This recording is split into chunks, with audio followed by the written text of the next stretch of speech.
सुप्रभात सभी छात्रों को। ऑनलाइन शिक्षण में आप सबका स्वागत है। आज हम आपकी पाठ्यपुस्तक आरोह के काव्यखंड का रुबाइयाँ पाठ पढ़ेंगे और इस पाठ को लिखा है फिराक गोरखपुरी जी ने। तो पाठ को पढ़ने से पूर्व कवि का बहुत कम शब्दों में परिचय जान लेते हैं। इनका मूल नाम था रघुपति सहाय फिराक। जन्म हुआ 28 अगस्त सन 1896 गोरखपुर उत्तर प्रदेश में। इनकी जो प्रारंभिक शिक्षा थी वो रामकृष्ण की कहानियों से हुई और बाद में इन्होंने अरबी, फारसी, अंग्रेजी में शिक्षा प्राप्त की। 1917 में डिप्टी कलेक्टर के पद पर चयनित हुए, पर स्वराज आंदोलन के लिए 1918 में त्यागपत्र दिया। ये इलाहाबाद विश्वविद्यालय के अंग्रेजी विभाग में अध्यापक रहे। इनको गुले नगमा के लिए साहित्य अकादमी पुरस्कार दिया गया और इसके अतिरिक्त ज्ञानपीठ पुरस्कार और सोवियत लैंड नेहरू अवार्ड भी दिया गया। महत्वपूर्ण कृतियों में गुले नगमा, बज़्म ज़िंदगी रंगे शायरी, उर्दू गजलगोई। निधन हुआ सन 1983 में। आपकी पाठ्यपुस्तक में संकलित इन रुबाइयों में फिराक गोरखपुरी जी ने माँ व उसके बच्चे का स्नेह संबंध विभिन्न चित्रणों द्वारा प्रकट किया गया है। तो इनको रुबाइयाँ कहा जाता है और जो रुबाई है वो उर्दू और फारसी का एक छंद है, या कहें लेखन की एक शैली है, जिसमें 4 पंक्तियाँ होती हैं।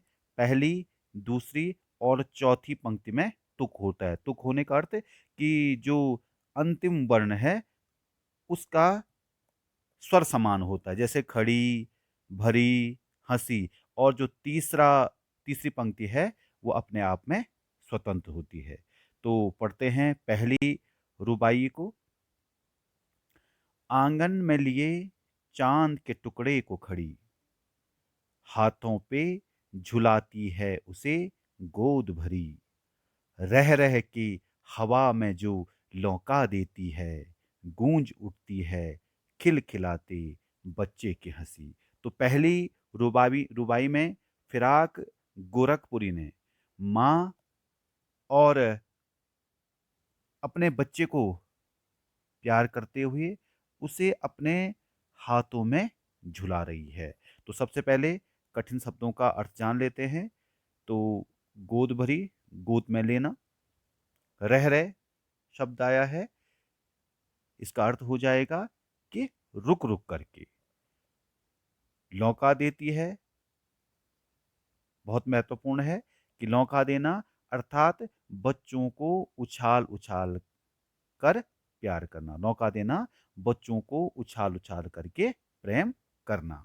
तो जानते हैं इन 4 पंक्तियों का अर्थ कि आंगन में लिए चांद के टुकड़े को खड़ी। माँ आंगन में खड़ी है और चांद के टुकड़े, चांद का टुकड़ा यहाँ पर किसके लिए कहा गया है? बच्चे के लिए कहा गया है। जो माँ है अपने बच्चे को आंगन में लेकर के खड़ी है।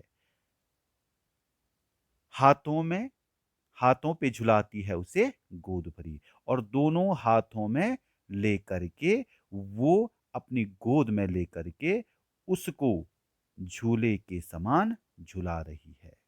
रह रह के हवा में जो लौका देती है और रुक रुक करके वो उसे हवा में उछाल रही है। और जब वो ऐसा कर रही है तो गूंज उठती है खिलखिलाते बच्चे की हंसी। और जब वो रुक रुक करके उसको हवा में उछाल देती है तो ऐसा करते हुए बच्चा बहुत अधिक प्रसन्न होता है और प्रसन्न होकर के वो खिलखिला करके हंस पड़ता है। और जब इस प्रकार आंगन में माँ का प्रेम करना और प्रेम करते करते बच्चे का जोर जोर से हंसना, जब ऐसा होता है तो बच्चे की किलकारी वह गूंजती रहती है, आंगन में गूंजती रहती है। तो जान लेंगे बहुत कम शब्दों में कि जो माँ है वो अपने बेटे को, जो उसके लिए बहुत प्रिय है, चाँद के टुकड़े के समान है, उसको लेकर के आँगन में खड़ी है और दोनों हाथों में लेकर के वह झूले के समान उसको झुला रही है और रुक-रुक करके हवा में उसको उछाल देती है। और जब वो ऐसा करती है, तो ऐसा करते हुए बच्चा बहुत प्रसन्न होता है और वह खिल कर करके हँसने लगता है। और जब ऐसा करता है, तो उसकी जो गूंज है, वह आंगन के चारों तरफ उसकी गूंज सुनाई देती है, वह आवाज़ सुनाई देती है। तो पढ़ते हैं अब दूसरी रुबाई को कि नहला के छलके-छलके निर्मल जल से, उलझे हुए गीसों में कंघी करके, किस प्यार से देखता है बच्चा मुँह को, जब घुटनियों में लेके है पीनाती कपड़े। तो दूसरी रुबाई है और इसमें भी जो माँ और बेटा है, वो किस प्रकार से माँ और बेटे का स्नेह है, इसका संबंध विभिन्न चित्रों के द्वारा बताया गया है।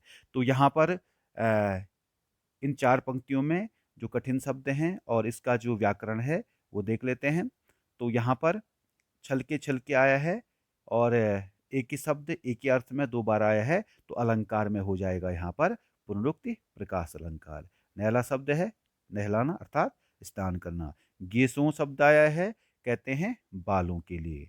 और पिनाती शब्द आया है, पिनाती कहते हैं पहनाने के लिए।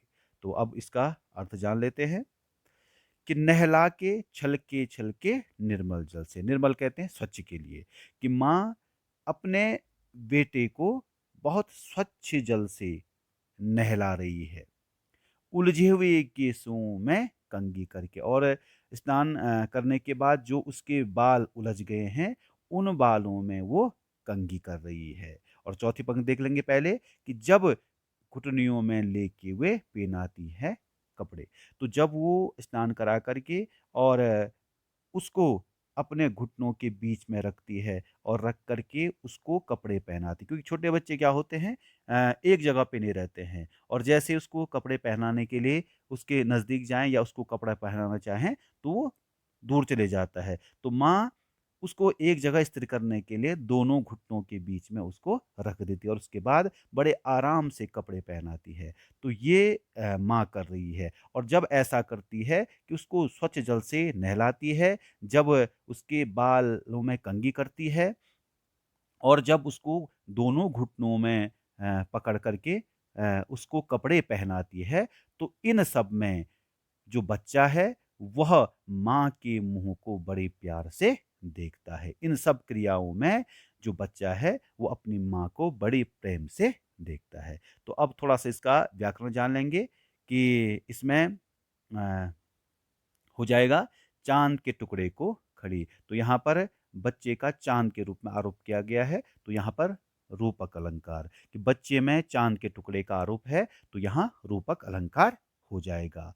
और इसके अतिरिक्त यहाँ पर हो जाएगा कि जो रस है, वह रस हो जाएगा इसमें वात्सल्य रस।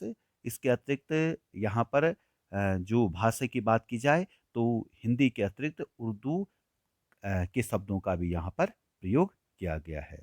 दूसरी रुबाई में छलके-छलके मैंने पहले बताया कि यहाँ पर पुनरुक्त प्रकाश अलंकार है। पुनरुक्त प्रकाश अलंकार कब होता है? जब एक शब्द 2 बार आए और दोनों बार एक ही अर्थ उसका हो, तो वहाँ पर पुनरुक्त प्रकाश अलंकार होता है। और कंघी करके क वर्ण की आवृत्ति हो रखी है। कंघी में भी क है और करके में भी क है और जब एक वर्ण की आवृत्ति होती है, वो बार-बार आता है, तो वहाँ पर अनुप्रास अलंकार होता है। तो यहाँ पर इनमें अनुप्रास अलंकार है और यहाँ भी इस रुबाई में भी वात्सल्य रस है। तो उम्मीद है कि आपको ये दोनों रुबाइयाँ समझ में आ गई होंगी। जल्दी ही जो बची हुई 3 रुबाइयाँ हैं, इनकी व्याख्या को बहुत सरल शब्दों में जानने का प्रयास करेंगे। धन्यवाद।